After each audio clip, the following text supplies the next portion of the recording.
Sa katahimikan ng malamig na gabi ay nagpatuloy ang kwentuhan nila Nanding at Dalia. Namamayani sa pagitan nilang dalawa ang mga bagay na tanging mga puso lamang ang nakakaintindi. Sa maikling panahon ay mas nauunawaan ni Dalia kung ano ang tunay na katauhan ni Nanding. Batid niyang hindi naman talaga ito lubos na uhaw sa pakikipaglaban. Kahit lumaking berdugo ay may malambot pa rin na bahagi sa puso na patuloy na umiiral. Habang nag-uusap sila, panay sulyap naman ng mga batang engkanto na walang tigil sa paglalaro sa ilalim ng makapal na hamuga. Lumiliwanag ang kanilang katawan na parang mga alitap-tap na nagbibigay ningning sa dilima. Kinabukasan, maaga pa lang ay nagtungo na si Nanding sa lugar ng pagsasanay. Nais niyang hubugin ang sarili upang lalong maging malakas. Gusto niyang gisingin at palawakin ang kanyang kasanayan na nagpapahusay ng espiritual na kapangyarihan at kung paano siya gabayan ng ganitong gintong espada sa pakikipaglaban. Sa pagsusumikap niya at pagpupursige na malaman ng ibang kakayahan ng bagong sandata, may natuklasan siyang panibagong katangian nito, ang manipulahin ng hangin at kidlat. Umaagos sa espada ang purong enerhiya ng kalikasan. Napakahusay mo talaga, Nanding. Napakatatag ng katawan mo. Wala kang katulad. Pero hanggang kailan ka ba magsasanay? Napakalakas mo sa lagay mong yan. Siguradong wala nang sino man na makakatalo sa'yo. Saan ni Dalia na nakangiting pinagmamasdan siya sa hindi kalayuan. May dala itong kaing na naglalaman ng pagkain at tubig. Ikaw pala, Dalia. Bakit ka na pa rito? Ano kailangan mo? Nandito ako para ibigay itong dala ko. Mamaya mo na ipagpatuloy yung pagsasanay. Kumain ka muna habang mainit pang pagkain. Ako ang nagluto nito para sa'yo. Halika na rito at ako na ang maghahanda nitong dala ko. Nagpaalam ka ba sa iyong guro? Sagrado ang lugar na to. Tanging may dugong babaylan lang ang maaaring manatili rito. Maraming bantay sa paligid na puting engkanto. Pupunta ba ako rito na walang basbas ni guro? Nung nasa kalagitnaan ka ng paglalakbay sa kabilang dimensyon, marami akong natutunan kay guro. Kinausap niya ang mga engkanto na ako ang bago niyang tagapaglingkod. Kaya malaya akong makakatawid sa pook na to. Saka ito rin ang daan patungo sa sagradong taniman ng mga halamang gamot. Sige na, Nanding, maupo ka na rito at kumain. Agad namang nagtungo si Nanding sa kinauupuan ng dalaga, habang isa-isa nitong nilalatag ang mga pagkain sa ibabaw ng malapad na dahon. Ibinaon niya ang gintong espada sa lupa, saka naupo sa tapat ni Dalia. Habang dahan-dahan niyang nilalantakan ang mga pagkain, ay hindi naman maalis ang tingin ng dalaga. Tuwang-tuwa ito na pinagmamasdan siya sa bawat pagsubo. Ang mga mata ni Dalia ay tila nangungusap na may malalim na pagsuyo, mga sulyap na may pagkahanga at may halong pagsinta. Hanggang kailan mo ba ako tititigan na ganyan, Dalia? Ang mabuti pa, saluhan mo kong kumain. Napakarami nitong dala mong pagkain. Tapos na akong kumain, Nanding. Para sa'yo talaga mga pagkain na yan. Sige na, magpakabusog ka upang makabawi ka ng lakas. Tsaka wala naman sigurong masama kung titignan kitang kumain. Makita lang kita nasasarapan na sa luto ko masaya na ako. Dahil maraming enerhiya ang nawala sa katawan ni Nanding, ay naubos niya ang mga pagkain. Pati ang tubig ay mabilis niyang nilagok sa tindi ng uhaw. Nagpasalamat naman siya sa dalaga bago ito umalis at muling bumalik sa pagsasanay. Pinaghahandaan niya ang nalalapit nilang pagtutuos ng dyablo. Sa puspusan niyang pagsasanay ay unti-unti siyang nasasanay sa paghawak ng mabigat na sandata. Madali lang niya itong winawasiwas sa hangin. Sa bawat pagtagpas ay lumilikha ito ng kakaibang puwersa na halos mayanig ang lupa. Umiindayog ang mga puno at nagsisilaglagan ang mga dahon dahil sa malakas na daluyong ng hangin. Nakakalikha ang gintong espada ng matulis na hangin na kayang hawiin ang makapal na ulap. Makalipas ang ilang oras ay nakaramdam siya ng panganib sa paligid. Napakaitim ng presensya nito na tila nagmula sa kadiliman. Ilang saglit pa ay Bumalahaw ang sigaw ng mga batang engkanto. Isang puting albinong nilalang ang lumapit sa kanya at nagsumbong na pinasok daw ng mga halimaw ang tugatog at malapit na ang mga ito sa lagusan. Nagawa nilang sirain ng harang na gawa sa mahika ni Makiling. Ang mabuti pa, Loroy, bumalik ka muna sa mundo ninyo. Sabihan mo ang mga piling mandirigma na protektahan ng mga batang engkanto. Hindi kasi pagkaraniwan ng mga halimaw na nakapasok dito. Sila yung mga demonyo na umahon mula sa impyerno. May kakayahan silang gapiin ng mga tulad ninyo. Masusunod, Nanding. Ipaparating ko kagad dito sa mga mandirigmang engkanto. Nang maglaho sa paningin ni Nanding ang albino, ay nagmamadali siyang nagtungo sa tarangkahan upang salubungin ang mga kalaban. Nang marating niya ang bukana ng tugatog, nadatnan niya si Makiling na handa na sa paparating na dilubyo. Hawak nito ang pana na may birtud ng tikbalang. Sa likod nito nakasabit ang malaking buho ng kawayan na puno ng palaso. Sa bawat panudla nito ay may nakahalong lason mula sa makamandag na halaman. Gayon din si Dalia, may hawak itong sibat na sa dulo ay gawa sa pinatulis na panga ng higanting baboy ramo na nagmula sa daigdig ng mga itim na engkanto na napatay noon sa mga kamay ni Makiling. Nakamasid ang dalawa sa alapaap kung saan nagkaroon ng malalaking lamat ang kalasag na likha sa hindi makitang liwanag. Mabuti nandito ka na, Nanding. Ipamalas mo ngayon sa akin ang pag-unlad ng iyong lakas. Ipalasap mo sa mga kalaban ang bago mong kakayahan gamit ang gintong espada. Nasa likod mo lang kami, Nanding. Aalalayan ka namin sa iyong pakikipaglaban. Lalaban din kami mula sa malayong distansya. Sabi ni Makiling. Hindi nyo na kailangan pang lumaban, Inang. Lumayo na lamang kayo ni Dalia. Ako nang bahalang lumupig sa kanila. Maya-maya lang paparating na ang mga mandirigmang engkanto. Gagabayan nila ang mga bata na huwag mapahamak. Ako ang dakilang babaylan, Nanding. Kaya bakit ako makikinig sa'yo? Hindi ko kailangan sundin ang mga nais mo. Kapag sinabi kong 3 tayong lalaban, yun ang masusunod. Ako ang nagsilbing tagapangalaga sa banal na bundok. Kaya mga salita ko ang kailangan mga ibabaw at batas na dapat mong sundin. Humanda ka na, Nanding. Nandito na sila. Wika ni Makiling. Magtiwala ka lang, Dalia, sa pinagkaloob ko sa iyong sandata.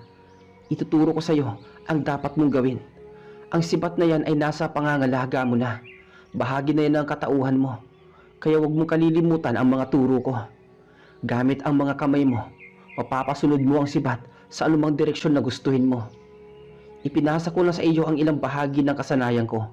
Kaya magtiwala ka sa iyong sarili at kakayahan. Dagdag pa ni Makiling. Opo, Guro. Natatandaan ko po mga tinuro ninyo. Gagamitin ko ang kalamang ito sa pakikipaglaban. Gusto ko makipagsabayan kay Nanding kung paano siya lumaban. Sagot ng dalaga. Sa pagkabutas ng harang na nagsilbing sapin sa tugatog ng banal na bundok ay nakapasok ang negatibong enerhiya mula sa kalangitan. Ang positibong aura naman mula sa sagradong lugar ay sumigaw palabas sa butas. Kaya naglaho ang dalawang elementong espiritual na nagmumula sa kalikasan sa pagitan ng tao at banal na engkanto na ginagabayan ng mga diwata. Sa pagdating ng hukbo ng mga demonyo sa banal na bundok, gumuhit sa alapaapang pagguhit ng kidlat. Mahigit 100 demonyo ang lumapag sa sagradong lupain. Nakakapangilabot ang pinagsama-sama nilang presensya. Nagdudulot ito ng malaking sigalot at nagbabadya ng madugong digmaan.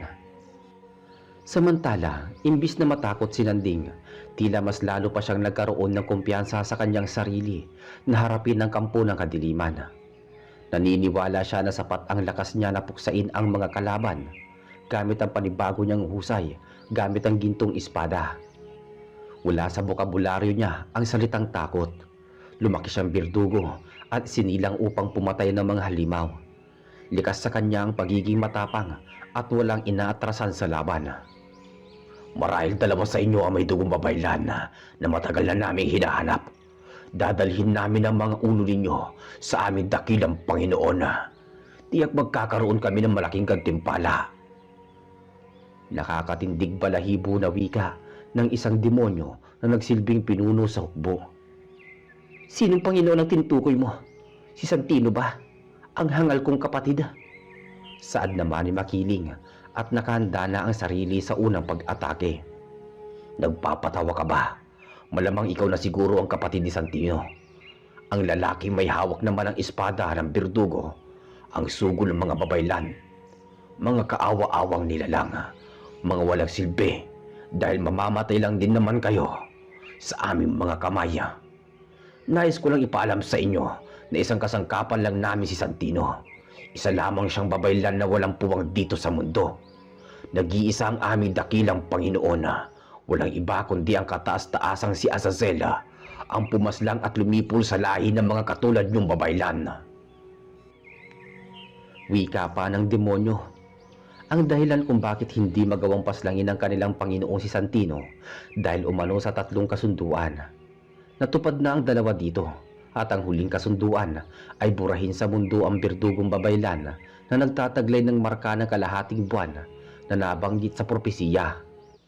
Oras na matupad ang 3 kasunduan ay maglalaho ang kontrata na sinumpaan gamit ang dugo para mabuksan ang pinto ng impyerno. Kapag nagawa na nilang burahin sa mundo si Nanding at madala ang ulo nito kay Santino, doon nakikilos ang dyablo. Si Azazel mismo ang kikitil sa buhay ng lalaking babaylan na walang habag na ipinagkanulo noon ang buhay ng mga matatandang babaylan para lamang sa sarili nitong hangarin na maging makapangyarihan at pamunuan ang sangsinukuba. Matibay daw ang selyo ng kasunduan kaya kailangan itong matupad ang lahat ng hiling. Ang balak ni Azazel ay gawing sariling imperyo ang mundo ng mga mortala, kung saan gagawin niyang alipin ang sangkatauhan. Tila masyado kang kumpiyansa sa iyong sarili, hambog na nilalang. Sa tingin mo ba, madali niyo lang kaming matatalo? Hindi niyo ako masisindak kahit gaano pa kayo karami. Kayang-kaya ko kayong puksain kahit mag-isa lang akong lalaban. Kailanman, hindi ako nagpatinag. Huwag kayong mag-alala, dahil matapos ko kayong paslangin, isusunod ko naman ang Panginoon ninyo. Ako mismo ang kukuha sa ulo ni Santino at hindi ang sinasabi ninyong Azazel. Wika ni Nanding. Lapastangan! Masyado kang mayabang, nilalang ka. Sige, patunayan mo sa amin kung gaano kakalakas. Mga kasama, kunin ang ulo ng lalaking yan. Paslangin siya! Daliya, maging alisto ka. Ihanda mo yung sarili. Pasigaw na wika naman ni Makiling sa dalaga bago nagpakawala ng palaso na sumasalakay sa demonyo. Tumangulang si Dalia at malakas na ibinato ang sibat. Mabilis na pagkilos nito sa hangin na habang naglalagablab ang dulo ng talima. May lumalabas na bughaw na liwanag na tila nababalutan ng mahika. Ikinumpas ni Dalia ang kanyang mga kamay sa magkabilaang direksyon at sumunod naman ang sibat dito na parang may sariling buhay. Tumatago sa katawan ng demonyo ang sibat at ang palaso naman ni Makiling ay malaki ang pinsalang na idudulot sa kalaban.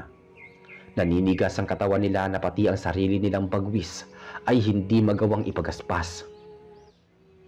Malayuan ang estilo ni Makiling at Dalia sa pakikipaglaban. Talas ng isip at lawak ng estratehiya ang pangunahin nilang lakas. Samantalang si Nanding naman ay napapangiting hinugot ang espada. Magaling siya sa kumbate, kaya't matinding taktika ang gagamitin niya sa pakikipaglaban gamit ang pisikal at espiritual na lakas at kapangyarihan. Nagulat ang mga demonyo na makita nilang nakalikha ng malakas na aura ang gintong espada. Hindi sila makapaniwala sa likas na taglay nito na nagbigay sa kanila ng matinding kilabot. Pamilyar sa kanila ang pinagmula ng presensya. Katulad ito ng kapangyarihan ng isang arkanghela. Sa isang hampas ng espada ay tumilapon sa ere ang ulo ng mga demonyo. Ang iba naman ay nahati ang katawan. Gawa sa matulis na hangin ang sumalubong sa kanila, kaya hindi nila naiwasan ang mabilisang atake ng binatang Berdugo. Saglit na napatras ang mga kalaban. Batid nilang kaya silang mapinsala ng gintong espada sa malayong distansya. Lingid sa kaalaman nila, marami pang katangian na kayang gawin ang mapaminsalang sandata na lampas sa limitasyon na hindi saklaw ng kanilang isipan.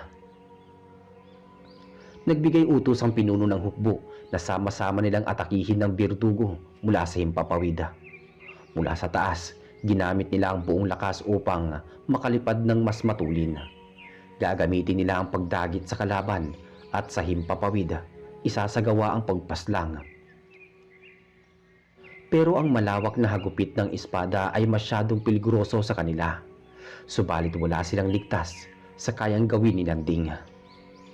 Pumaikot-ikot ang mga demonyo sa paglipad at naghahanap ng magandang pagkakataon na sumalakay.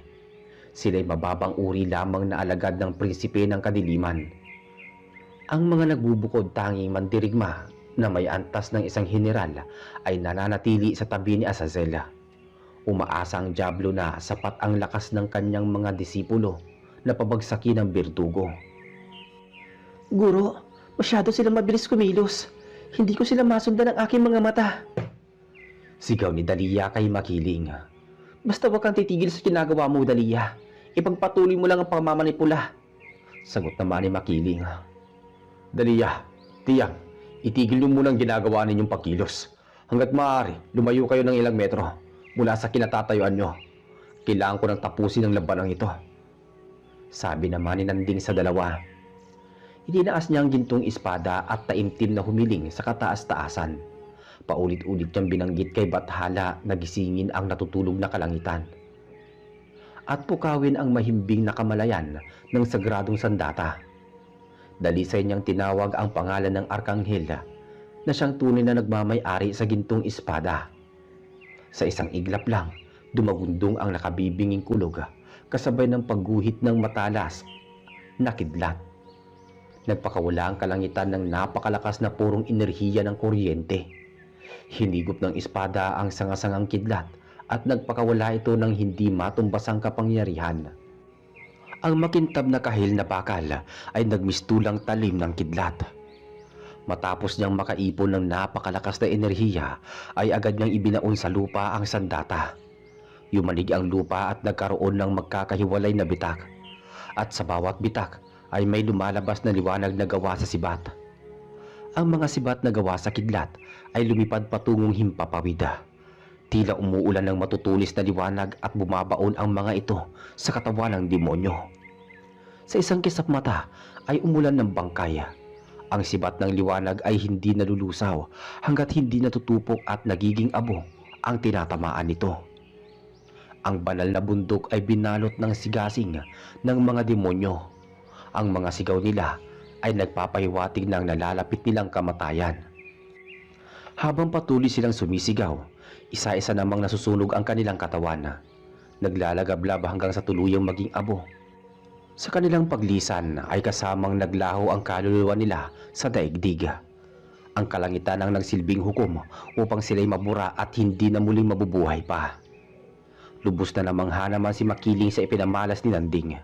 Hindi siya makapaniwala na higit pa sa inaasahan niya ang kayang gawin ito. Iyon ang unang pagkakataon na kinilabutan siya sa taglay na kapangyarihan ng Birdugo. Nagpapatunay lang na hindi nagkamali ang propesiya ng matatandang babaylan. Ang diwa ni Nanding ay hindi lang umiiral sa angkan nilang pinagmulan, kundi konektado ito sa mandirigmang anghel na pumuksa noon sa makasaysayang Bakunawa. Kahit huli na dumating ang mga mandirigmang engkanto, nasaksihan naman nila kung papaano kabagsik itong sinanding sa pakikipaglaban sa kampo ng kadiliman. Kaya mas lalong lumaki ang respeto nila bilang tagapagtanggol ng banal na bundok. Pati ang mga babaeng albino ay manghang-mangha sa kanilang natunghayan. Hindi lang basta paghanga ang namumutawi sa kanila, bagkus higit pa sa pag-usbong ng isang humahalimuyak na bulaklak na nag-uunahang dapuan ng mga paru-paro. Mahusay, Nanding. Labis mo akong pinahanga. Kamangha-mangha ang sukdulan mong lakas, nagapiin ang kalaban. Sa maikling panahon, nagawa mong paunlarin ang iyong sarili. Sa palagay ko, sapat na ang kapangyarihan mo na harapin ang Diablo. Wika ni Makiling at nagawang purihin ang binata. Diyan ka nagkakamali, Makiling. Hindi pa sapat ang kakayahan ni Nanding na harapin ang Diablo. Malayo pa ang agwat ng kanilang kapangyarihan. Hindi lang basta mataas na uri ng demonyo ang umuubos noon sa lahi ng babaylan. Narinig niyo naman siguro sa pinuno ng hukbo kung ano ang pangalan ng kanilang Panginoon. Si Azazel ay isa sa 7 prinsipe ng impyerno. Walang hangganang taglay niyang kapangyarihan. Bukod doon, nasa tabi niya ang 13 general na may iba't ibang katangian. Mahabang litanya ni Kislap na kanina pa nakamasid bago naganap ang madugong labanan. Nakalutang ito sa ere habang hawak ang baluktot na tungkod. Hindi ko inaasahan ng pagpaparito mo, Kislap. Malamang nasaksiyan mo ang naganap na labanan, kaya nasabi mo ang bagay na yan. Kung hindi pa talaga sapat ang taglay na lakas ni Nanding, anong dapat nating gawin? At paano natin mapupuksa ang dyablo? May naiisip ka pa bang ibang paraan upang mas lalo pang mapalakas si Nanding? Tugon naman ni Makiling sa kaibigang duwende.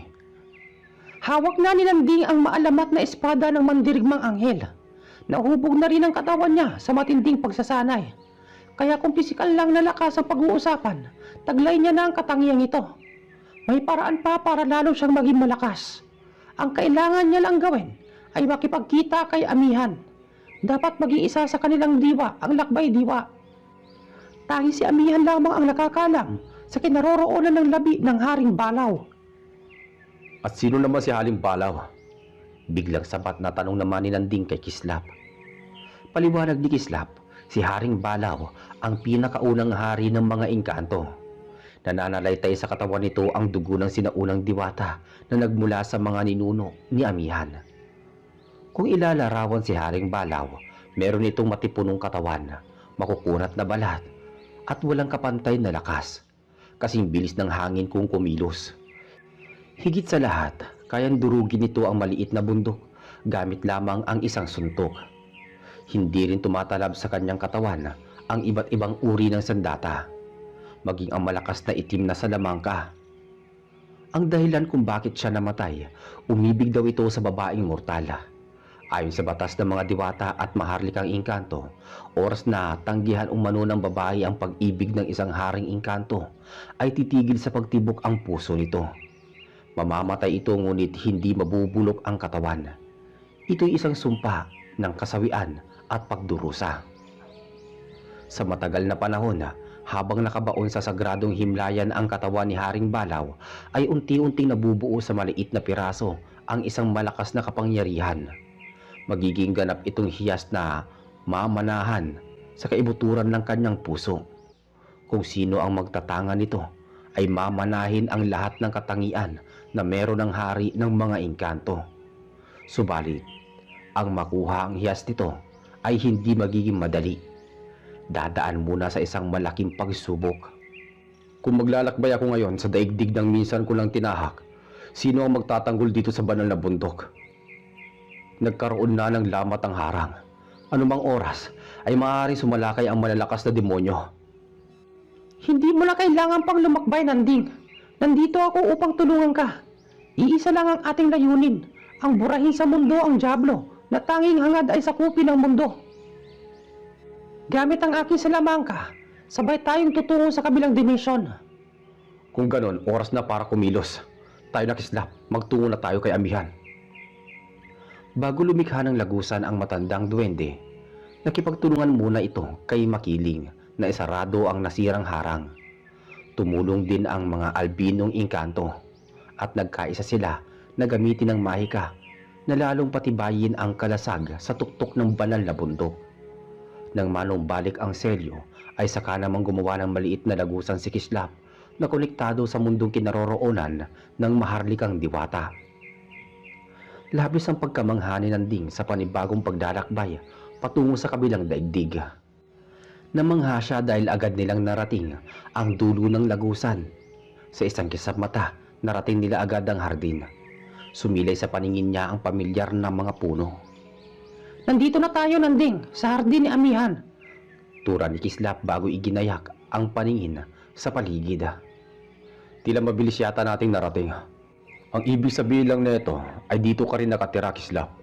Kung ganito lang pala kadali maglakbay sa daigdig ng ito, tiyak nung una pa lang, alam mo na kung ano ang aking mga pagsubok.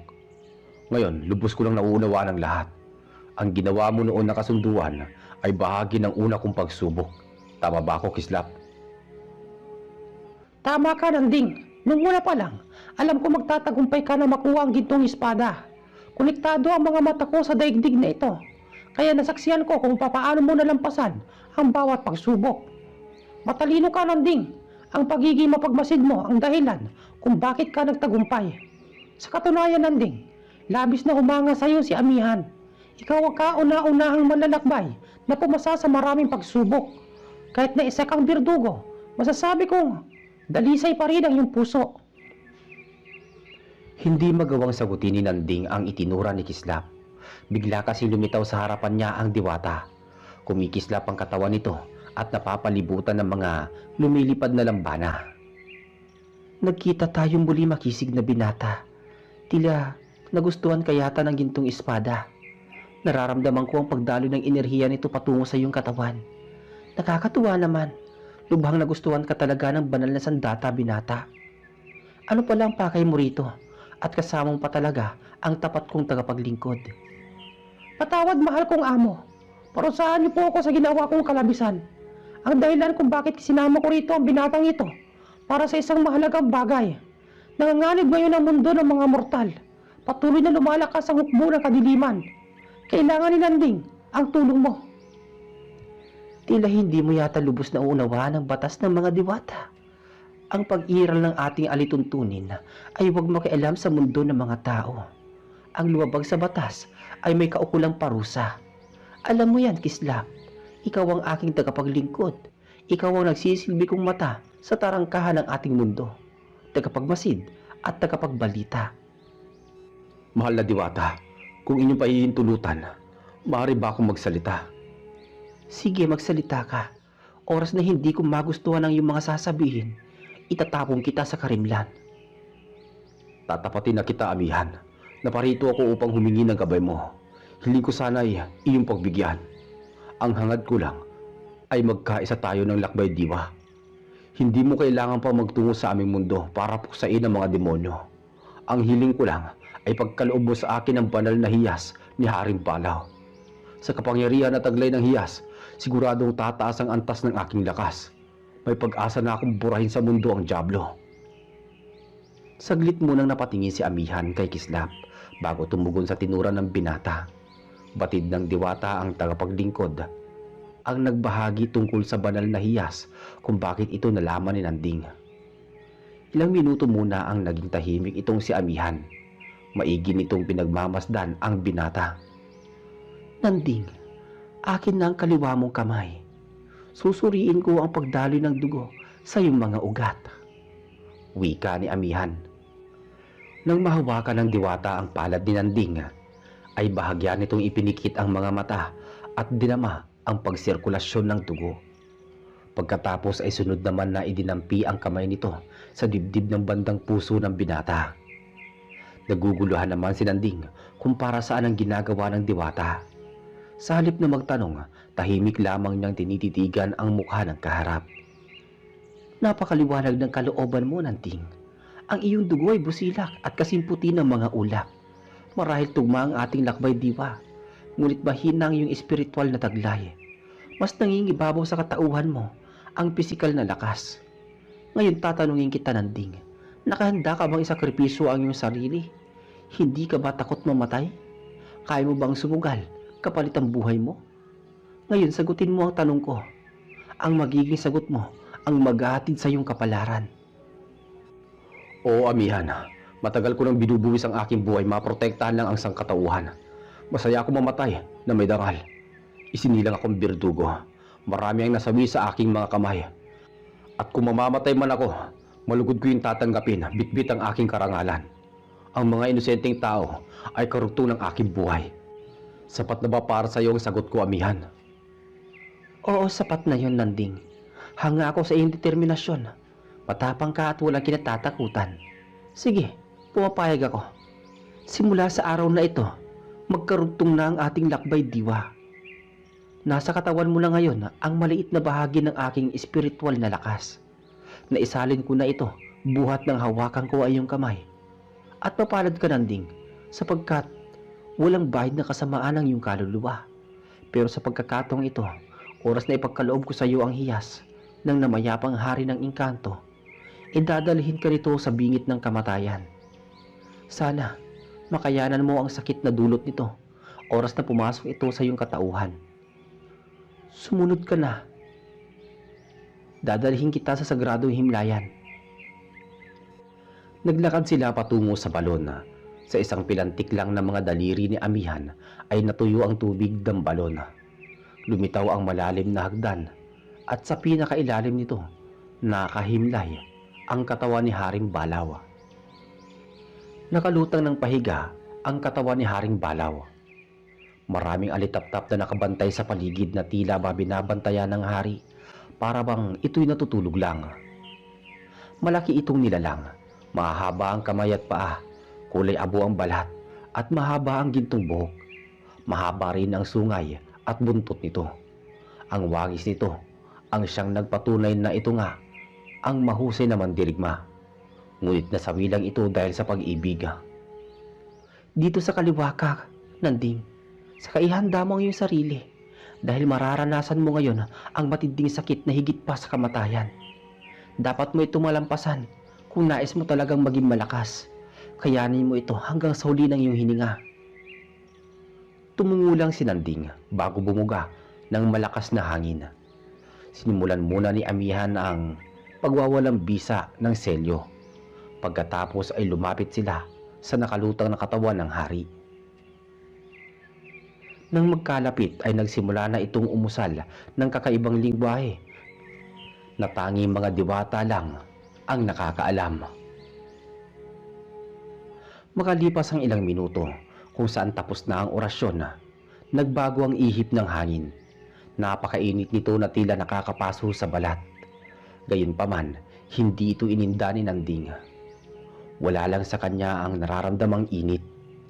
Nagulangtan siya nang ipasok ng diwata ang kamay nito sa dibdib ng hari. Bumaon ito sa loob ng kalamnan na tila ba parang dudukutin ang puso. Ilang saglit pa'y dahan-dahang umangat ang kamay ng diwata na may kasamang tanglaw. Nang mailabas ni Amihan ang kanyang mga kamay ay sumiklab ang kakaibang puwersa. Hindi matatawarang lakas na nagpayanig sa kamalayan ni Nanding. Kinilabutan siya sa puwersa ng bagay na hawak ng diwata. Isang kulay asul na pabilog ang hugis. Maliit man daw ito, ngunit mahigante ang taglay na kapangyarihan. Humarap si Amihan sa binata at walang pasabing ibinaon sa katawan ni Nanding ang hiyas. Nadama niya na tila parang nahahawakan ng diwata ang kanyang puso. Sobrang sakit nito sa pakiramdam na parang sumasailalim siya sa operasyon na walang tinurok na pampamanhid. Matapos maitanim sa loob ng puso ni Nanding ang banal na hiyas, ay walang tigil siya sa kakasigaw. Para tinutusok ng maraming karayom ang mga laman loob niya. Nahihirapan siyang humiga. Batid niyang mauubusan na siya ng hangin. Pakiramdam pa ni Nanding, tila parang sasabog ang kanyang ulo. Kumibot ang bawat ugat na animoy, may nakabarang matigas na bagay. Sa punto na tumutulak sa kanyang presensya, tumilapon siya ng malakas sa may pader. Halos madurog na ang kanyang mga buto. Paulit-ulit siyang tumilapon. Pakuwari niya ay meron siyang kalaban na hindi nakikita. Patuloy lang siya sa kakasigaw. Ang buong paligid ay binalot ng tensyon. Tahimik lang na nakamasid si Amihan. Seryosong pinagmamasdan ang nagsusumigaw na binata habang iniinda ang matinding sakit. Ang buhay naman ni Nanding ay nasa sarili niyang mga kamay. Kung hindi niya malalampasan ang sakit, ay maaari siyang bawian ng buhay. Kaya mo yan, Nanding. Lumabang ka. Kailangan mo pakatatag. Alam ko malalampasan mo to. Wika ni Amihan sa kanyang sarili. Kahit papaano, may pakialam siya sa buhay ng binata. May tiwala ako sa iyo, Nanding. Tiisin mo lang ang sakit. Huwag kang bibigay. Konting oras na lang mapapasayo na ang espiritu ng banal na hiyas. Makakamtan mo na ang sukdulang kapangyarihan. Tandaan mo, Nanding, bahagi na rin ng katawan mo ang lakbay diwa ni Amihan. Saad na manikislap na puno ng hilakbot. Samantala sa tuktok ng banal na bundok ay abalang gumagawa ng maraming palaso si Makiling bilang paghahanda sa muling pagsalakay ng mga demonyo. Habang si Dalia naman ay gumagawa ng pambihirang lason na inilalagay niya sa mga panudla. Naghahanda na rin ang mga mandirigmang albino sa paparating na sigalot. Binalaan kasi sila ni Kislap na maghanda at protektahan ang lagusan dahil hindi biro ang lakas ng mga kalaban. Isang makapangyarihang diablo si Azazela, kahit ang daigdig nila'y kayang sakupin at gawin silang alipin. At dito po muna matatapos ang ating pangatlong bahagi ng kwentong to. Abangan niyo po bukas ang susunod. Maraming salamat. Hanggang sa muli.